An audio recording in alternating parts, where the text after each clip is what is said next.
Now, back to the show that sometimes stretches the boundaries of reality. But who's to say what reality really is? Keep an open mind. Welcome back to the Allan Handelman Show. I don't know. Some people think this is going to happen. I don't think so. As I said, if President Obama or any president says, yes, we have been in contact with extraterrestrials, I don't think people are going to take it serious. I think he'll be ridiculed, and anybody would, so nobody's going to go there. And for those who think that all the utopia is going to come when extraterrestrials land, I mean, come on. Maybe it's going to be one of these things where they're not looking out for us. They are not trivial issues. And one of the things when we wrote AD after disclosure was simply to bring out that we're not utopians. I freely admit to being an idealist.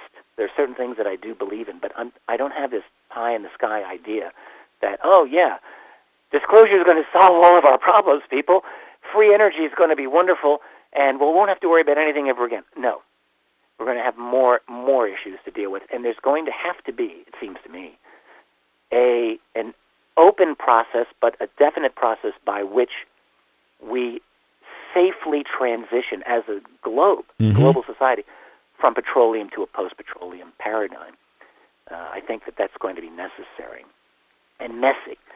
That's energy. Then you've got, oh man, let's look at religion. Yeah, that's what I was going to go to next. Everyone's interested in religion. I'm fascinated by this. Now, in the United States, we have primarily, you've got Christianity, you've got different variants of it.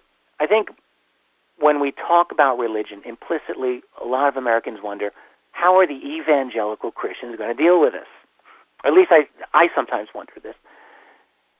Now, you've got that on the one hand, and you've got the kind of New Age temperament on the other side, and there is no bridge long enough that's going to connect these two perspectives, because on the one hand, you've got evangelicals who will, I guarantee you, look at the arrival of these other beings, whatever they are, even if we don't get introduced to them through disclosure, which I don't think that we even will.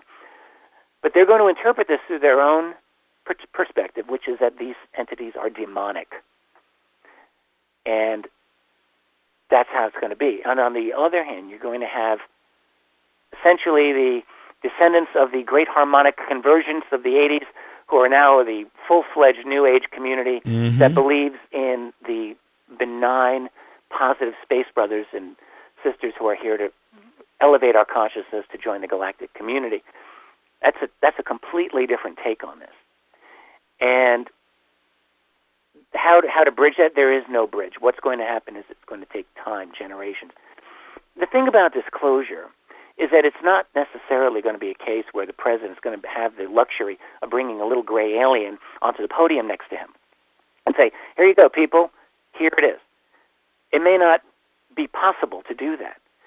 And so there may be lower levels of evidence that are presented, and it's quite possible that this is not going to resolve the issue in the minds of people as to what we're dealing with. So I think the arguments are going to go for a while. But what it will do to religions is another issue. I think we have to look long-term here. I think in the short term, people tend not to change their religious belief systems.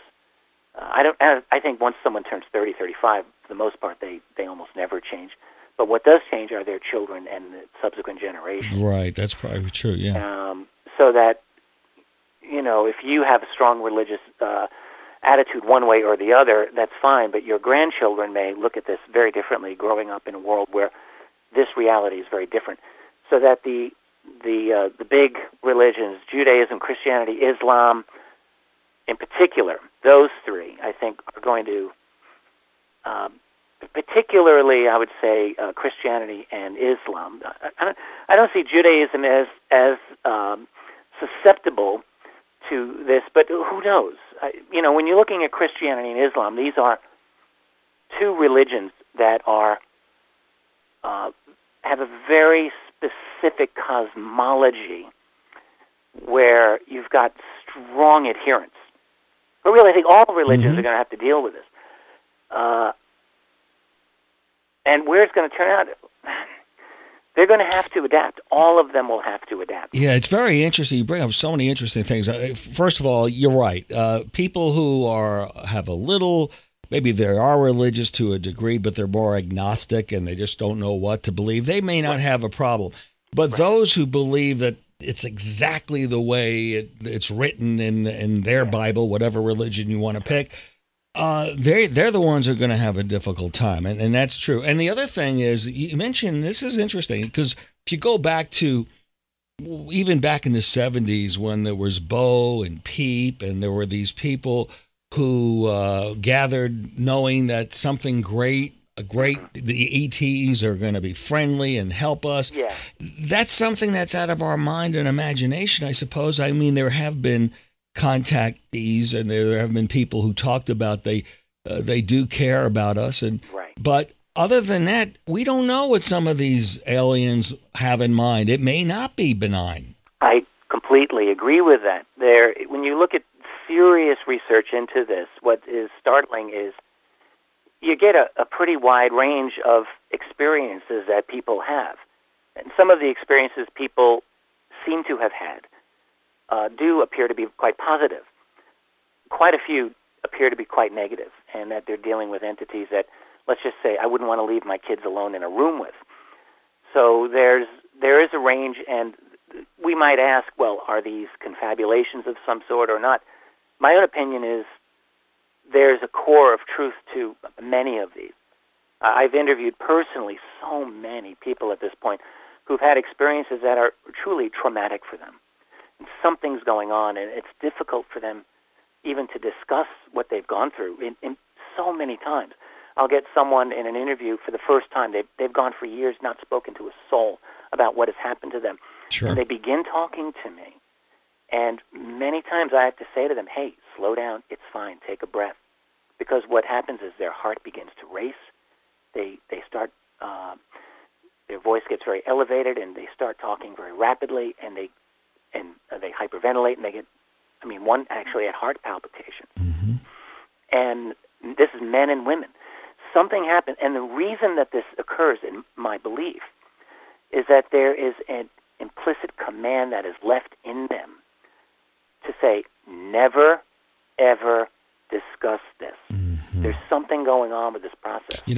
I have experienced that on the air. We have taken calls about this, and people feel they can call me and tell me, and we can kind of sniff through people if they're faking it, or, we kind of can tell. And we notice that on the air, they'll say things like, I haven't told anybody about this for 25 years. And you can hear them trying to breathe, and they're on the air, and they're nervous, and they're scared, but yet they tell this incredible story, and they get it off their chest. It could be we have Stanton Friedman on, you're somebody like yourself, Brad Steiger, whatever. And once they trust us, and then the other calls start coming in, who are also holding things in. It's like an avalanche. Yeah, exactly. When I started researching this topic, it was 20 years ago. I had no idea what I was getting myself into. I thought, I'm a historian by training. I'm going to do a nice factually based history of this. I'm not going to get into any weird stuff, no abductions or crop circles or mutilation cases, none of that. I didn't want to do. I wanted to stick to the facts, but of course what happens is you stay in this long enough, the weird stuff just bumps into you. You can't avoid it.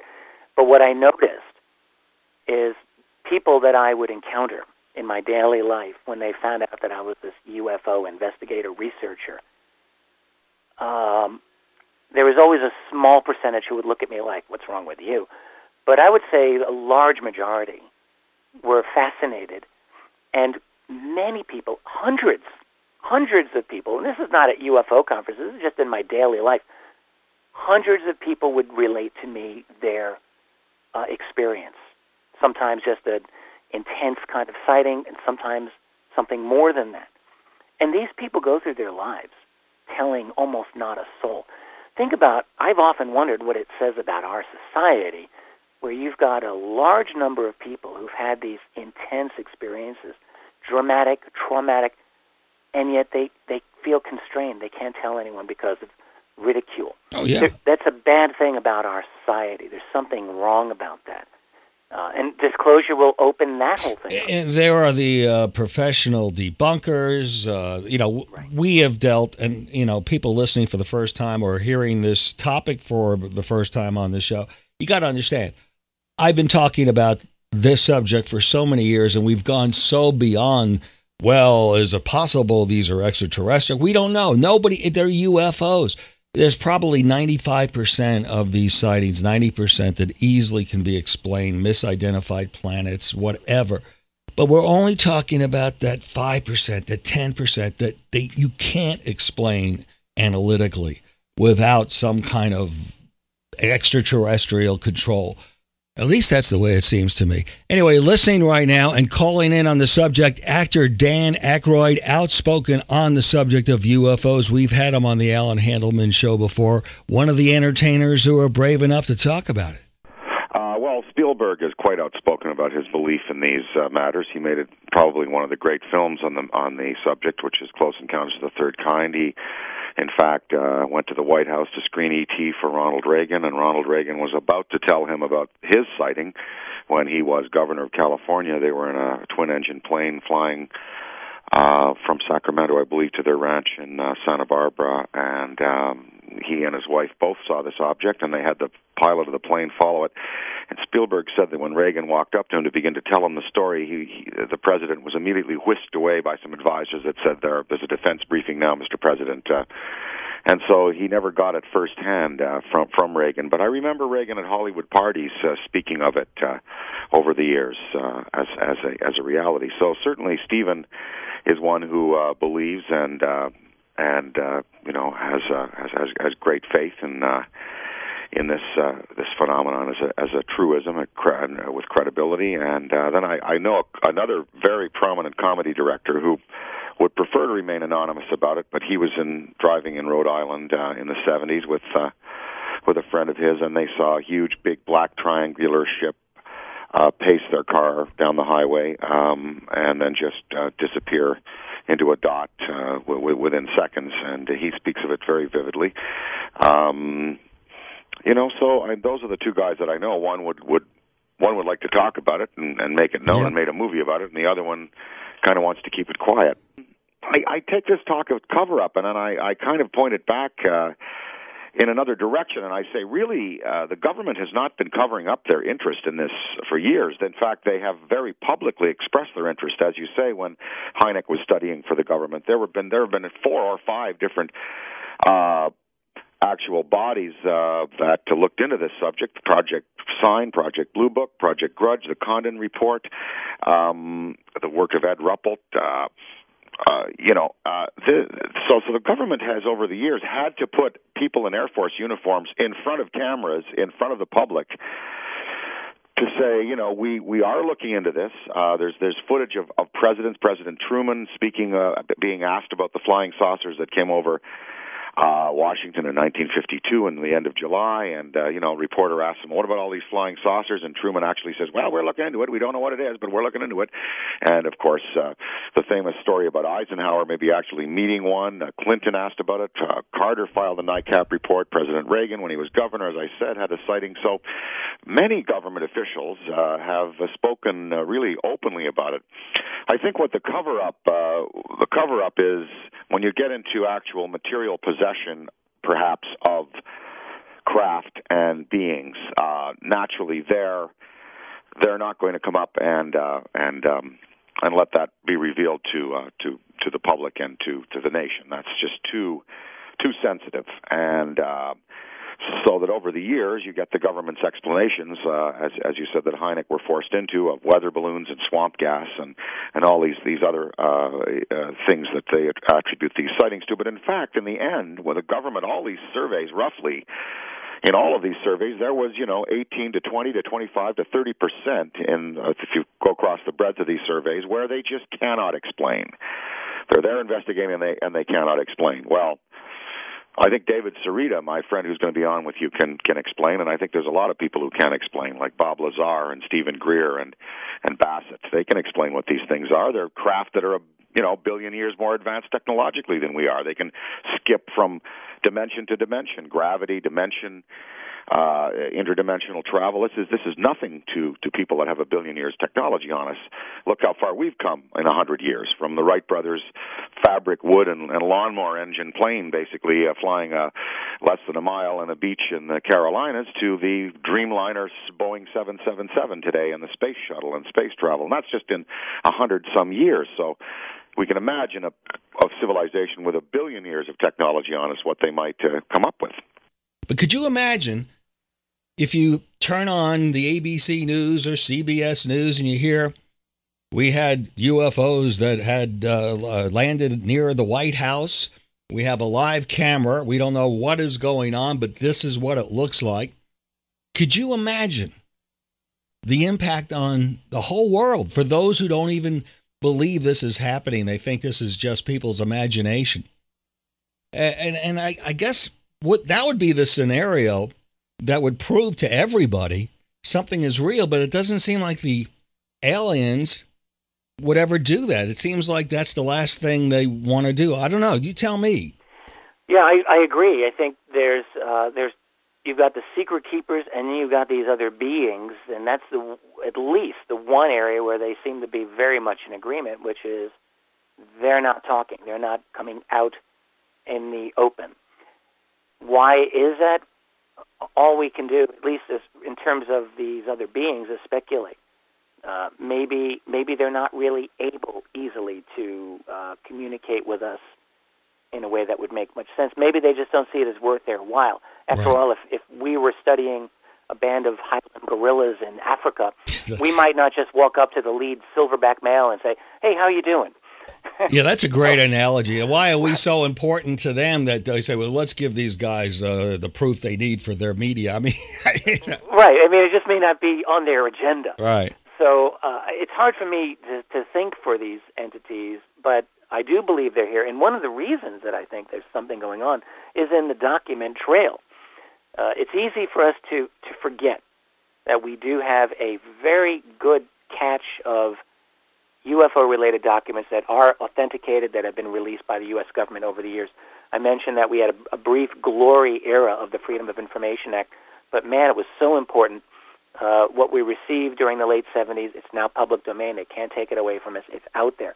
And what some of these documents state, in my view, is it's a damning indictment of the secrecy of this matter. For instance, we know that in the year 1952, there was a great wave of reported sightings, not just by civilians, but within the U.S. military structure itself.